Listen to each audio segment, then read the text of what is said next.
What's up, guys? We are here live in the Expo Hall, Pretty Hair, bringing you some Paladins BattleGrounds action, and I am joined by none other than the man himself, Big Papa Eras. How you doing today so far?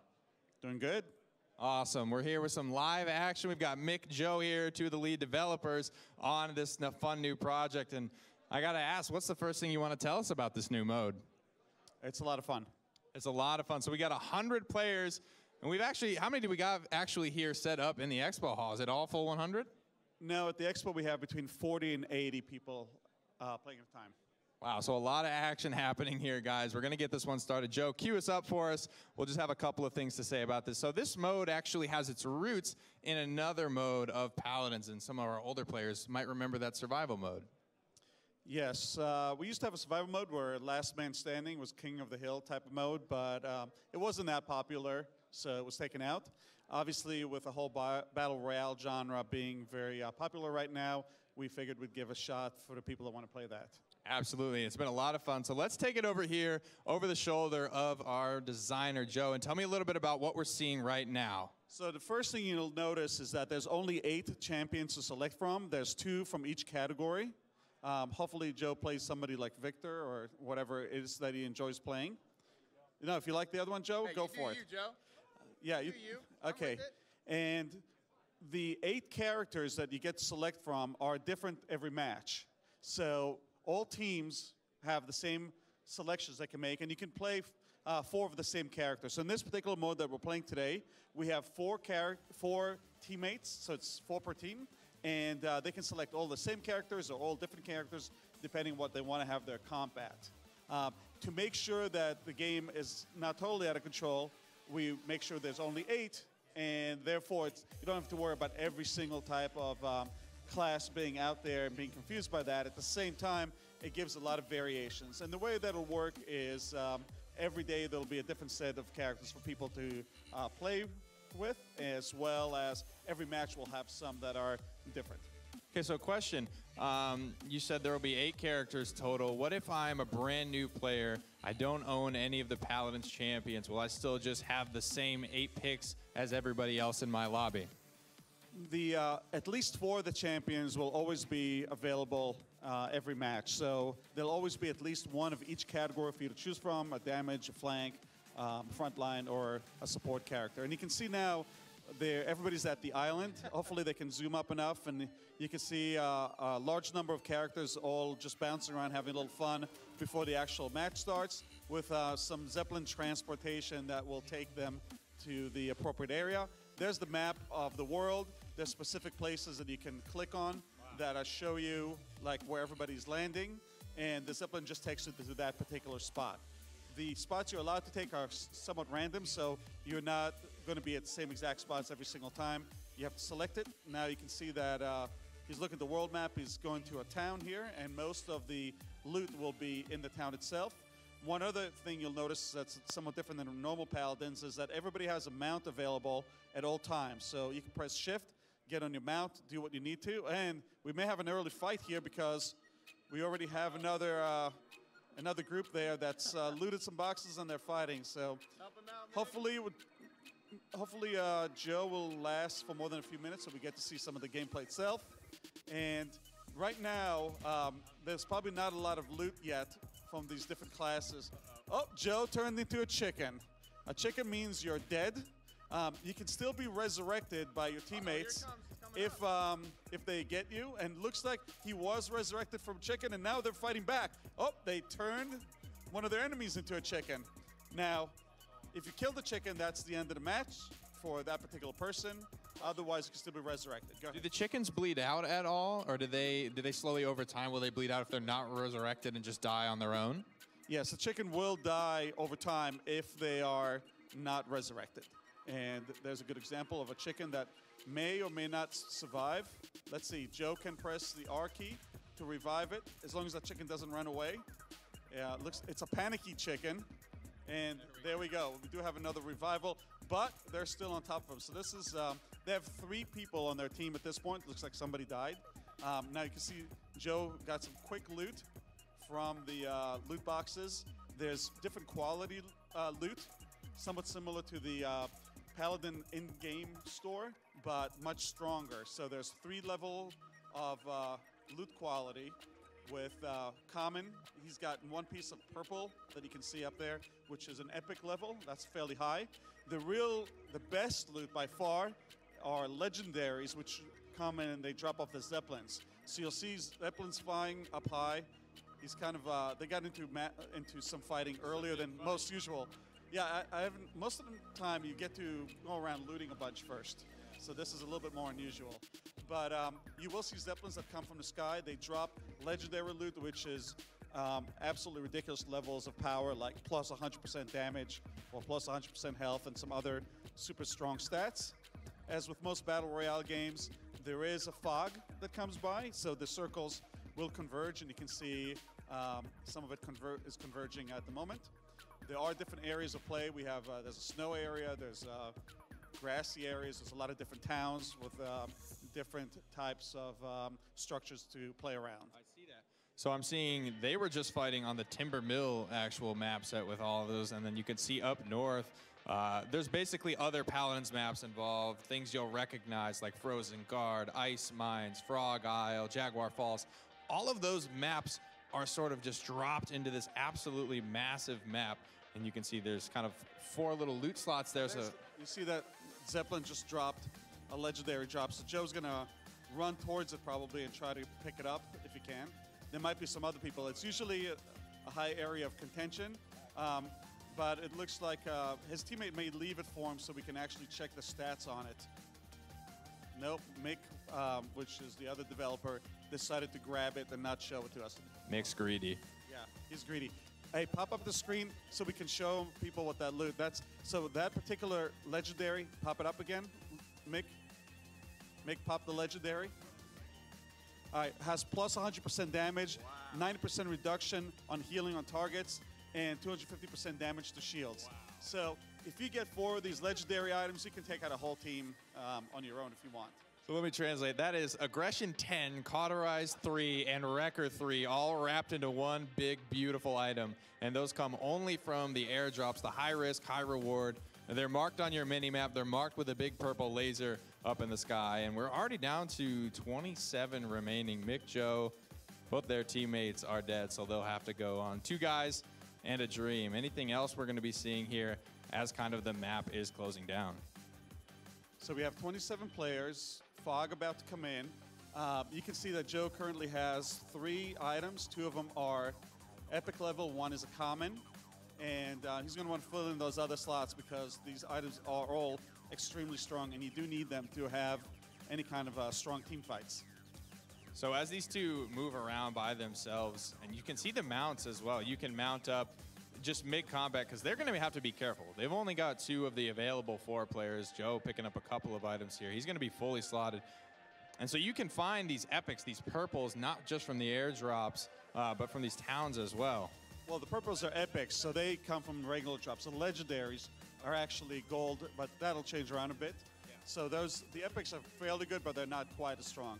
And he's almost taken down. Yep, there's another chicken, which will probably Ultim Joe. Survive. Oh, that was a big ultimate there from Joe. And you could actually see his ultimate damage was all, oh my God, they're all chickens in there. Nice shot, Joe. Hit him with the emo. You got to let him know after that one. Even his items, that damage is increasing the amount of ultimate damage as well. Genos' ultimate normally hits for 2,400, but Joe popped off there with about 3,600 onto all those unsuspecting. Now they're marking yet another question. And another question I have is these chests, do they only drop legendary, or do you have a chance of getting like epics in here as well? The chests that drop out of the sky only drop the highest quality loot, which is legendary. Also, one thing, there's one you can see about to drop down. If they keep looking at it, they'll, I think there's a chest coming down. So, and it has a beam on top of it. So it's a nice area to congregate and get, and you'll have a lot of battles around there typically. One of the things that's important to know is that one of the only things that works a little differently here is there's a nice legendary. The ultimate only charges when you actually fight people and kill and get eliminations. It doesn't have like an automatic regen on it, so there's a lot less ultimate play in this particular mode. Yeah, you can see that as Joe. He's at 9%, mix full, so he could ult on cooldown here when he wanted it. But Joe, you're right. Normally in Paladins, that's going to be passively charging, but like Ares mentioned, only in combat, healing a teammate, doing damage to an enemy is how you're going to charge up your ultimate. And this is not a separate client. This is just something you can queue for in Paladins, whether you're a new player or whether you log in every day, right? Absolutely. It's just another mode that's being introduced. Everything that you've already acquired or purchased, whether it's skins, leveling up cards, anything else like that, will automatically be in this mode, and you'll earn it the same way. So it's just, it's going to be free, available to everybody that plays Paladins. Mick falling pretty low here. We've got 19 remaining. Mick and Joe still going strong. They're very good players. Ooh, Joe's been turned into a chicken. He's got half HP grenade over the top. Is going to take him down. Mick's trying to catch the ultimate there, but he's going to go down as well. I know we've got some pro squads involved here. I see Spunky, I see Bugsy and Thiel, the Fnatic guys over there. They're still alive. I'm getting the nods. I'm getting the cameraman are heading over there. So maybe if we lose Mick, what we'll do is we'll go follow them for the rest of this game. We can go now if you want to follow one of the pros to see how they're doing. Absolutely. We got a squad of Fnatic and Nodus Vincier players. If we could move over to these 4 guys on the corner here, just like we're doing now, they're good. I think they got a better chance of winning at this point. All the way down here on the end. Keep going. We've got Bugsy here. We've got Thiel. Big Spunky as well. They're all alive. Some of your pros, you know them, you love them. Mick and Joe, their chances are diminishing, but we're going to go ahead. We're going to finish this game strong. It looks like they went for the 4 Victor squad.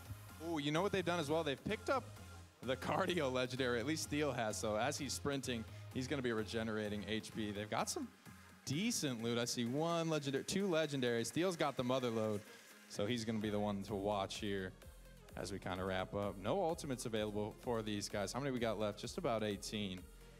And a good. 3 of them are still left. Okay, yeah, so they did lose 1 teammate over here, but I think I'm liking their chances. Who we still got? Any other pros? Doesn't look like it. These guys have a pretty decent chance, I think, to take this one home. They're just raining down grenades right now. I wonder if these were the guys that, because Mick and Joe did get killed by grenades. So, yeah, they did actually take down our developers there. And their glory was short-lived. A lot of shred going in right now. On to Andro. And like you were saying, you will, any of the champions, any of the skins that you own will be open and available to you as you queue up for this mode. But if you are brand new and you don't have all the champions, you're going to get 4 of them just absolutely for free. And we can go down the line and look at some other champions being played if you want. And you like, I'm liking the ability here to just be able to stack as many of a certain character that you want on your squad right now. That's something really cool. It's something that you don't get to see often in Paladins. And like we saw in the keynote, this has been designed from the ground up to be played in a squad of 4. Will there be the ability to queue as 2 or even solo, or are we going to stick to the team play of 4 in this? There will definitely be a queue for 2, and there may also be a solo queue. Okay, so Paladins does function best as a team. We've got a Drogos player down here. We got a Ying. A lot of Victors, though. We know we love that Victor. I have to say that Drogos is one of the least best classes to play in this mode at the moment. Who are your favorites so far? Who is what's the playtest meta? Who's been discovered to be the best champions for this mode right out of the gate? I know that Grover's highly picked, actually. Those axes from a distance do a tremendous amount of damage, and he can climb with his rope all over the place. So that's a good one. Obviously, all the classes that have long-range shots, Kinessa, Victor and such would do well. But it all depends on team comp, because I think we had a team of all turrets. All barracks? Barracks and such do very well as well. But I think that we'll find out that for a 4-person team, you'll still want to have some balance around healing, around shielding and such, if you want to play the optimal type of gameplay. Absolutely. There's a lot of different things going on. And it also depends on where does this circle take you? Where is the fog going to close down on? If it's closing in on like a Jaguar Falls, you're going to want to have a closer range composition. But right now, these guys are just sort of fragging out in the middle of a field here. So Victor seems to be doing the best. He's the primary champion we're seeing left. We're seeing a couple of guys on those monitors in that row. They're actually up in the snow biomes, it looks like, but we're fighting right here on the edge of what looks like the summit. So we've got named towns, and if a settlement is marked on the map, is that typically where they'll see one of the Paladins maps that they're more familiar with? Like, will you see like a Jaguar Falls, or you'll roll up on a stone keep where something is actually named on the map? Those maps are currently in there, but it's not necessarily going to stay that way. The map is going through some transitions. This is the earliest version of it, which is an alpha or pre-alpha version of the map, and the map is going to be changed a lot over the next 60 days or so. We do hope to bring this out early during this first quarter of the year to let people play. Wow, that's really exciting stuff. And just a little update on our game here. We've got 15 remaining. A lot of chickens, though, so that number could start to dwindle down to 13, down to 12, actually. Those look like maybe our Fnatic guys fragging out just a little bit. Not too many people here left in this game, and this one's going to be closing down to the wire here. Teal, talk to me about your chances. How are you feeling? We got the barrage. Is that the barrage from the distance? Bugs, you find some cheeky strats? That was a long-range barrage. And that's just the way it works. I mean, this is just these are the Paladins champions. These are their kits. These are the abilities you know you love already, thrown into an absolutely massive map. Thiel and the guys picking up that big frag. A straggling Genos left alone in the wild. He's going to go down, and that is it. We are now in our top 10 situation. Bugsy's making some call out. They've spotted somebody kind of across the way here. The fog is getting really tight. You can actually almost see the entire circle just on the mini-map, letting you know that this is actually getting down to the wire. You can see 9 players remaining. So is that once in the top 10, we'll start to see that countdown live on screen? I don't know. Well, 10 players remaining. We'll have to follow it up. There's the fog. You can see under the mini-map as well, you're seeing a little countdown timer. As the fog kind of contracts, it'll give you an on-screen indicator of how much time you have to move your butt into the death fog. And one other mechanic Joe was explaining to me is if you are downed, AKA turned into a chicken, outside in the death fog, you will not be able to be resurrected. You will die instantaneously if you are outside of the play zone when you are taken down. The fog closing in. 8 players remain. Everyone pretty healthy from our pro squad over here, except Spunky's trying to get behind this rock out of combat, and he's done so successfully, so he'll heal right back up. And there's going to be only 8 players remaining from now. Fnatic looking like they have a good chance. I'm trying to see who's still left in this. Maybe it might be somebody. Like Erez said, we got between 40 and 80 players here, so computers all throughout the expo hall, even out some into the hallway spilling out there, are getting involved here. 8 players remain. They're trying to put this chicken down. Fog is getting really tight. You can see the entire zone on the minimap. You can mount up at any time, but our guys are feeling boots to the ground is kind of the play here. They've spotted, I think, what is the last squad. So they've got 3. There are 7 remaining. There could potentially be a full squad remaining, so that could be really dangerous for them if they run into an unfavorable fight. I don't know if that's a full squad that they'll have to be facing off against, though. They've got some pretty good loot here. Every single one of these guys, another one's going to fall. Looks like Spunky may have picked that one up, but they've all got some type of legendary loot here. And Theo's up on the hill. They got a good position here. I think they're going to have this one pretty much about wrapped up in a moment. They honestly just need to wait for the fog, I think, to push their enemies into them. They don't want to give up this high ground if they can help it. Theo's really geared out. They all have really good weapon slots here, so anti-heal, damage amp, that's going to be all a factor here. No real ultimates available. Theo's getting close, though. He's at 87%. They're just trying to pick this Victor off from a distance. Let's try and make a convincing move here, Theo. You think you can take him down? You can see, yeah, it's unfortunate, Joe. It's unfortunate. I agree with you, man. I think they were the ones that actually took you down, too. That grenade, the grenade came over the hill with such perfect trajectory. I figured it had to be one of these ding-dong. Steel's going for the ultimate. He's got the big barrage. He's taking him down from a distance. 4 remaining. This is the last player left alive. He's been turned into a chicken, and there it is. Steel, Bugsy, Spunky, they are going to take the W of this, our demo here in the Expo Hall, guys. Thank you so much for joining us. Thank you, Eris. Thank you, Mick. Thank you, Joe, wherever you guys are. That was a lot of fun. We hope that you guys enjoyed as well. We hope you enjoyed the console finals, but we got more PC action coming for you next. Don't go anywhere. We'll be right back.